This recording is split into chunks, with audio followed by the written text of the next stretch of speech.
time-intensive, synchronization issue. The perfect example is for one of the opening events for this campaign, do you guys know the Bellagio Hotel? I don't know how many people follow this thing, right? So there's these fountains in front of the Bellagio Hotel. What we ended up doing was projecting, we hijacked the fountains, turned them into a giant 100-foot tall screen of water and projected imagery on them. Okay, so that's really cool. But the original idea was it was going to synchronize with this giant airship that we had worked on with Microsoft Commission, this massive thing. It looked like a moon, like literally like this massive sphere that was going to come up over the hotel. There's going to be this huge wave of water, synchronized not only with the video was this giant airship, synchronized with the sound. The lasers had to fire at the right time. Also, it was going to go with the online component, right? The website had to launch at exactly the right time so that people could take info from the imagery on the water and put it into the website. And it was as intense as anything we've ever tried. And I'm very happy to say that the only thing we had to cut from that was the actual airship. Everything else actually worked.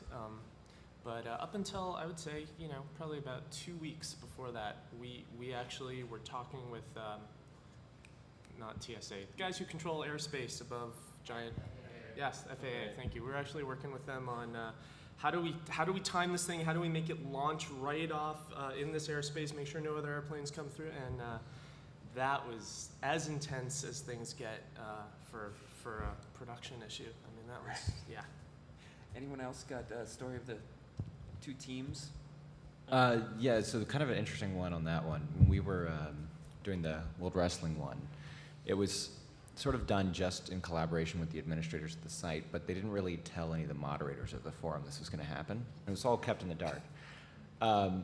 And of course, one of them took it upon himself to prove that this was fake and started digging through the user accounts using his mod powers and then posting the information publicly on the forum, yelling, "This is all fake, this is all fake." So of course, as part of the storyline, we quickly rewrote it so his character was banned. Great. Well, I've still got tons of questions, but we're running behind, and we're going to be the one panel that catches us up. So I want to open this floor up for questions because I know there's some there. Oh, coffee break. And you're going to begin with the questions? No, he's going to grill us. Oh my god. Oh shit.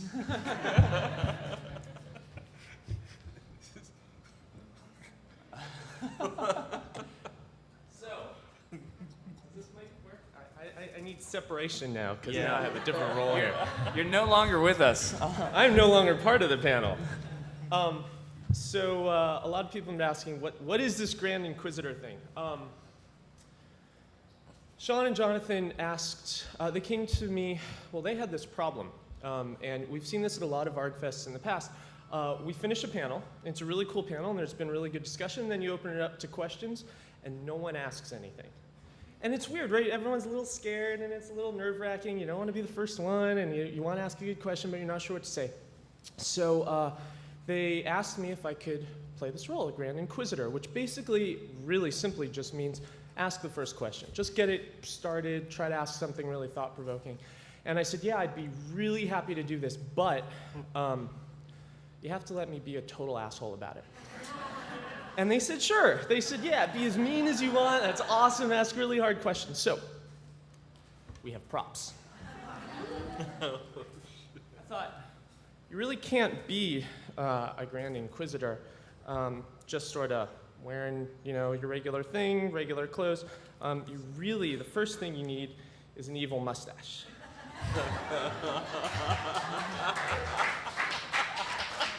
So, now, I have some questions for you guys.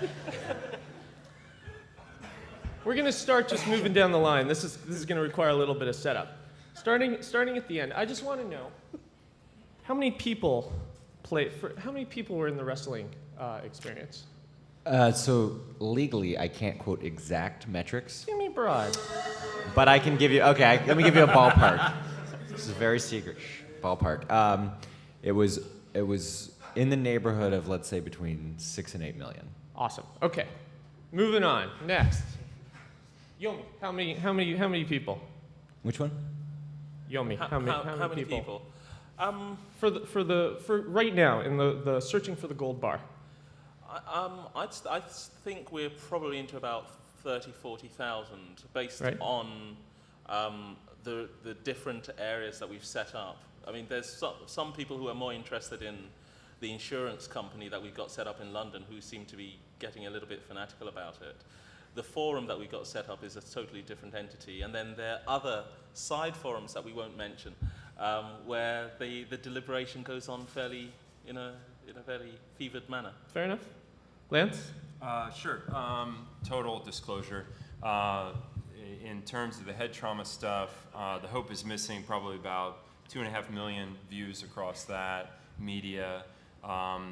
Recently did a work for hire for Beyond the Rave, which was a MySpace thing that we did with the API. We were one of the first things to use the API. 4,000 installed users during the course of an 11-week game. Over 3 million impressions across, and I know because we serve the back end of it, so I can tell very clearly how many we had. Evan, you got a number for us? You're sitting there, so I get to ask you questions too. Sidestep. I am not going to have numbers for you today, but Does I it am going fall- to talk to you about something that I talked at length about last night. Not now. You're not. Yes, I am. which is that I can't believe that there could be one number for this stat. The idea of being able to say this many people blows me away, knowing the different levels of engagement that come up in these projects, and the ideas of, if you're defining the number as somebody who came the day you launched and actually visited every time you launched new content until the end, that number is a very different number than the numbers of unique visitors and things like that. Well, I am not in the marketing world enough to calculate reach. Fair. All right. But I do know that there are probably 16 different types of numbers that I think every project 16, that's the number. All deserves. right, great. Go. Blah, blah, blah, blah, blah. All right. So, but somewhere in the range. I mean, we've heard on the low end, few thousand. On the high end, few million. Right. I should answer this question too. Hold on. So yeah, I've seen like 3 to 4 million, up to 6 or 7, based on the project. Okay. So. What number? Those numbers suck. In the world of marketing, they're talking about hundreds of millions of people at a time. Why do ARGs exist? Why do marketers want them at all? And justify your existence. Like, why is this an interesting concept? Well, I would. All right. Yeah. Oh, go. You want to go? Blair and I have the same answer. Yeah, I was gonna say with the wrestling one, the return on investment was, I mean, shockingly high. Like, what was really a low budget concept of take a celebrity, set them on a forum, and then stage a fake attack on that forum over the course of a week and a half.